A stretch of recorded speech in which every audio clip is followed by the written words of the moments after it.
This is Matt for Boxing Social in association with Empire Fight Store. Delighted to be joined by the Cobra, Carl Froch. Carl, how's things, bud? Very good, thank you. Doing well. Cracking card with a brilliant main event. Chris Eubank Jr, Liam Smith. Tell me your prediction, where you think the fight's won and lost in this. I think it's won and lost down the stretch. I don't think Liam's going to be able to get him out of there.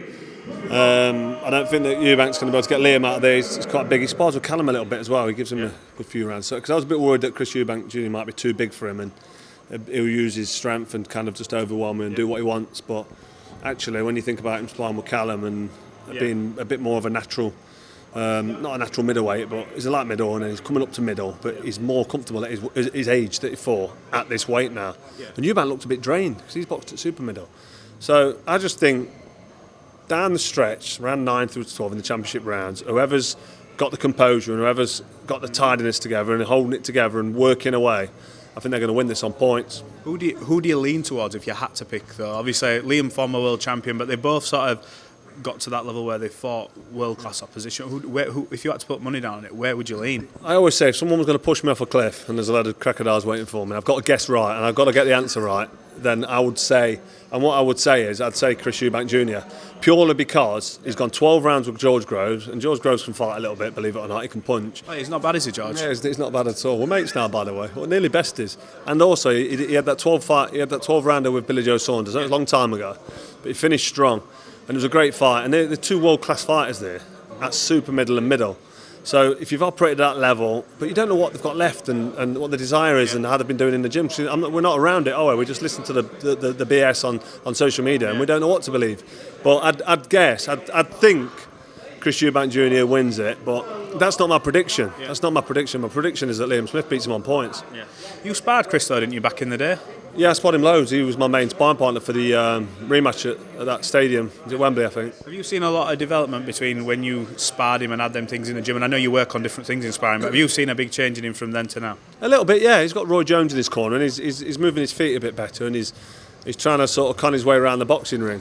But he's not fooling me because he's kind of...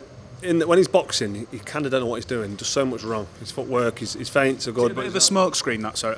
It might be because he's just trying to nick a bit of time for his next explosion, his next burst. But he's got Roy Jones in his corner, and if Roy Jones ain't going to try and teach someone how to box, then he's not going to be working true to himself, is he? Roy Jones was a boxing masterclass. An all-time great. Yeah, exactly. An all-time great, absolutely. But he's not got the amateur pedigree, Chris Eubank Jr. He's not got that experience at that level. So I just think if you're not learnt it when you're a kid, you're never going to learn it. And he can't. But one thing he can do, he can fight. And he's tough, like his old man. He can take a punch. Not a massive puncher, but he's tough and he's strong and he's fit. How fit is he now, though? We don't know. What is he, 33 years old?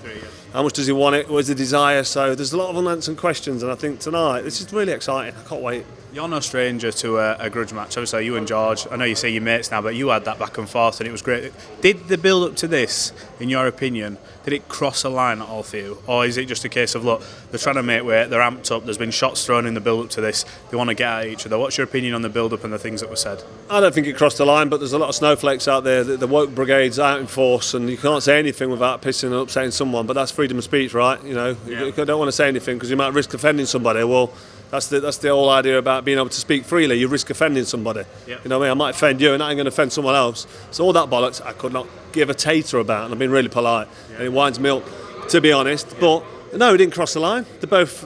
Liam Smith's more pissed off with Eubank Jr than what Eubank is, because Eubank's playing his game, he's playing his character, and he plays it well. And Liam's a little bit pissed off. He's a proper bloke in it, he's a lad's lad, and he's matter of fact, straight Joe Bull, fucking a straight talker. That's why I like him. Because that's what I'm like in many ways. Yeah, you are both similar, I would say. Yeah, definitely, and I've got a lot of respect for him and his family, and I like Chris Eubank Jr as well. He helped me in sparring for the George Groves fight. I've got nothing against him. I just think it's a great fight, and I really want the best man to win. Whoever's worked harder, whoever deserves it more, I hope they come away with a win. 100%. Right, one thing just before we go. It's rumoured that Anthony Joshua is going to fight Franklin, who just went the distance with Dillian White. A lot of people thought he won. What do you make of that opponent choice for Anthony Joshua, and how do you see that fight? AJ should beat Franklin. It's not a bad fight, is it? Listen, he's been at world level. He's been at the pinnacle of the sport, and he's had a fantastic career. You expect him to jump straight in there with Dillian White. Why does he need a warm-up fight? But whatever suits him and whatever gets him ready for it and whatever gets his head right, that's what he needs to do. So I can't really criticise him, but as boxing fans, you expect to see somebody who's been at the level he's been at get straight back in the mix with top level fighters. I mean, the straight fight with Dillian Whyte, is that a step backwards? I don't want to disrespect Dillian Whyte, but for AJ it might be seen as a bit of a step back. It's a big fight, it's a good fight, it's one that I want to watch, but I think he should be getting straight in there with him rather than having little warm-up fights at this stage of his career. Absolutely. Well, look, Carl, I know you're about to go live on air, so I appreciate your time. Thanks for talking to Boxing Social. Catch up after the fight, hopefully. I've got 9 minutes to get on air. I've got to put these earpieces in, live on Sky Sports Box Office, and I'm giving Boxing Social some love.